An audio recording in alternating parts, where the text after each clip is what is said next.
Meus amigos, essa notícia é realmente para nos deixar de cabelo em pé, pelo menos aqueles que têm cabelo.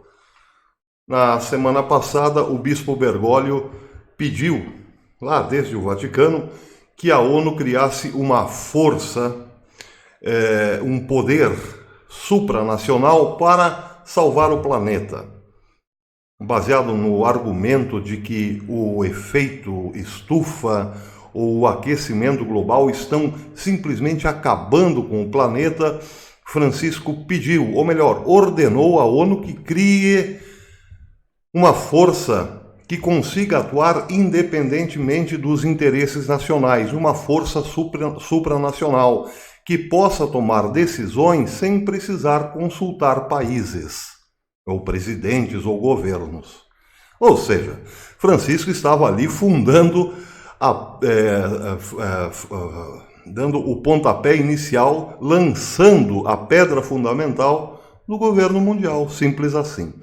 Hoje, agora, dia 10, vem a seguinte notícia, ou melhor, somos informados da segunda etapa para a criação do governo mundial. A notícia dá conta de que Francisco escreveu uma carta aberta convocando os economistas do mundo inteiro, inclusive aqueles que ainda estão estudando e se formarão, para um encontro na cidade do pobre de Assis, do pobre de Deus, São Francisco de Assis, na cidade de Assis, na Itália, em 2020, para criarem a solução, ou melhor, encontrarem a solução para uma nova economia. Uma economia que, segundo suas próprias palavras, dê vida e não mate, inclua e não exclua, humanize e não desumanize, cuide da criação e não a despoje. É isso aí que vocês estão ouvindo. Francisco, o bispo Bergoglio, está pedindo para que os economistas do mundo inteiro se debrucem sobre a ideia de como criar uma economia boa, porém mundial, ou mundial e boa. Percebe? Isso se unirmos à primeira notícia da semana passada, a implantação de uma força, um poder supranacional, agora temos também a economia mundial, a segunda etapa do projeto.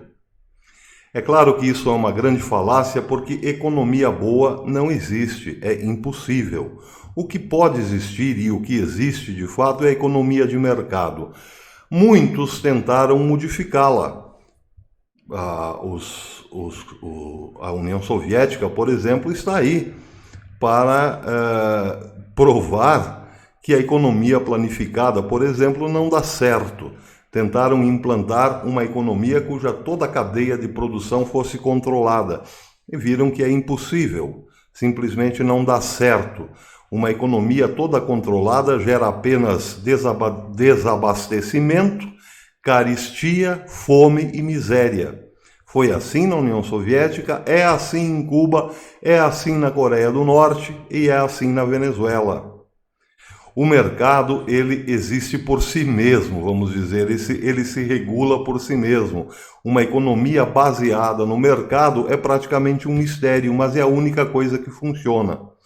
É um mistério por quê? Porque não pode ser controlada por ninguém, por governo, por projeto, por pessoa alguma. Simplesmente porque é impossível. A economia baseada no mercado mostra que todo o produto, ele em si mesmo, é um mistério. Porque vejam, vamos imaginar esse pobre e pequeno mouse. É um produto, veio do mercado, mas está envolvido, numa cadeia de produção imensurável, incalculável, incontrolável. Esse pequeno produto aqui é formado basicamente por plástico, borracha, aço, alumínio e mais alguma coisinha. Pois é, vejam quanta coisa está envolvida aí.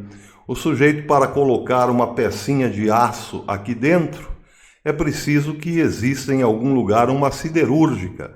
Essa siderúrgica precisa de uma infinidade de outros apoios, precisa de funcionários, precisa de carros para transporte, precisa de equipamentos, precisa de outra fábrica que faça as ferramentas, que produza as ferramentas, precisa de carvão, enfim, precisa de energia elétrica. São infinitas as necessidades de uma siderúrgica para produzir uma única pecinha de aço. Pois bem, para essa pecinha de aço chegar à fábrica do mouse é preciso transporte. O transporte exige veículo e alguém que possa dirigir o veículo. Esse alguém precisa de roupas, precisa de sapatos. O carro que ele dirige precisa de borracha, precisa de madeira, precisa de mais aço, precisa de combustível, precisa de lâmpada de vidro e assim por diante.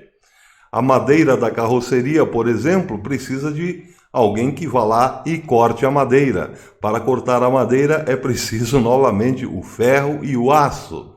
E assim nós vamos quase que numa infindável relação de coisas para um único produto. Por isso a economia não pode ser controlada. O mercado tem a sua forma misteriosa de controlar, mas uma vez que o homem tente controlá-lo, bem, o mercado ele por si só trava, bloqueia, e aí vem o desabastecimento. Francisco sabe de tudo isso, mas, na verdade, está usando esse argumento de modo puramente populista para atingir o coração daqueles que pouca instrução ou nenhuma possuem. Porque ele não está falando, evidentemente, para os cristãos. Ao evocar a ideia de uma economia boa, ele está indo na contramão do cristianismo. Porque para o cristianismo, para a escritura, na Bíblia de um modo geral, o mal não está nas estruturas, mas está no homem. O mal está no homem. Para os comunistas, não. O homem não é bom nem mal, porque a criação do homem é um acaso, é um mero acaso. Deus não existe. O homem é um derivado aí do peixe, o peixe acabou produzindo o macaco produziu o homem, não há nada de moral nessa história. Moral, para os comunistas, são as estruturas que o homem cria.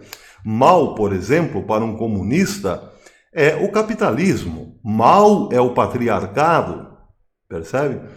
Então, o comunista ele está sempre culpando as estruturas que o homem criou, mas jamais o homem. É o que Francisco está fazendo.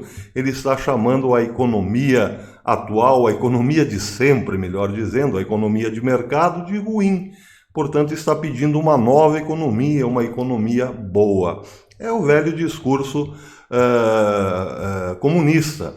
E isso mostra muito bem que esse novo governo, esse governo mundial que vem por aí, ele tem exatamente essa matiz, a matiz marxista ou comunista, de modo geral, como queiram. Francisco sabe que tudo isso é uma grande falácia, mas vem a propósito do seguinte: quando se fala em economia mundial, está se falando basicamente num imposto mundial, que é, no fim das contas, o que quer Francisco. Ele já lançou a pedra fundamental de um governo, de um poder, de uma força mundial. Agora está lançando a pedra fundamental da economia desse governo, que é nada mais, nada menos do que um imposto mundial. Porque esses economistas todos, por mais que quebrem a cabeça, jamais encontrarão um substituto para a economia baseada no mercado. Jamais encontrarão um substituto para a economia de mercado. Chegarão à conclusão de que a única possibilidade para criar uma economia justa, boa, que preserve a vida, é tirar dinheiro de todo mundo, fazer um grande bolo e distribuir na medida da necessidade de cada um. Isso também Cuba tentou, a Rússia tentou, a Venezuela tentou. Eles tiraram o dinheiro de todo mundo, privatizando as empresas, tornando o capital privado em estatal, fizeram um grande bolo e foram distribuindo para alguns, no conta-gotas e para a casta do poder, evidentemente, que o grosso do bolo, até que todos ficassem na miséria, até que o bolo simplesmente acabasse. Cuba está assim. Todo mundo é basicamente igual na pobreza em Cuba, salvo, evidentemente, os sacerdotes do partido. É o que Francisco quer. Ele quer, na verdade, essa economia não será outra coisa senão um grande imposto mundial. Sempre aquele argumento de que é preciso salvar o planeta e os pobres do mundo. Pois é, Jesus disse para Judas que os pobres sempre haveriam. Tudo isso certamente terminará em muita dor, em muita pobreza, muita miséria, muito sacrifício humano. Mas está aí, está sendo implantado. Agora só falta esperarmos a terceira e a quarta etapa. A terceira certamente será uma polícia mundial. Sim, porque se temos o governo mundial, agora a economia, certamente haverá a necessidade de uma polícia mundial. Vamos aguardar, talvez a próxima fala de Francisco em relação ao governo mundial seja isso, a criação de uma polícia mundial. E aí a quarta etapa finalmente será então aquilo que todo mundo já está esperando. Se há um governo mundial, uma economia mundial e uma polícia mundial, está faltando um líder mundial. Talvez seja essa a quarta e última etapa do projeto. São as profecias, meus caros, as profecias se cumprindo ao pé da letra. Aquelas profecias, sobretudo o Apocalipse de João, que anuncia a vinda do maligno, do homem do pecado, do anticristo. É bem verdade que o anticristo ainda não apareceu. Se está aí, pelo menos ainda não apareceu. Mas aquele que está criando todas as condições para que este homem do pecado apareça, esse está em plena atividade. Aliás, já está na segunda etapa do reino daquele que está para ser anunciado. Não tenham dúvida disso. Até amanhã, pessoal. Aliás, amanhã, 10 da manhã, eu volto com o curso História da Igreja. Estamos na Patrística. Conto com a presença dos amigos lá. Até amanhã, se Deus quiser.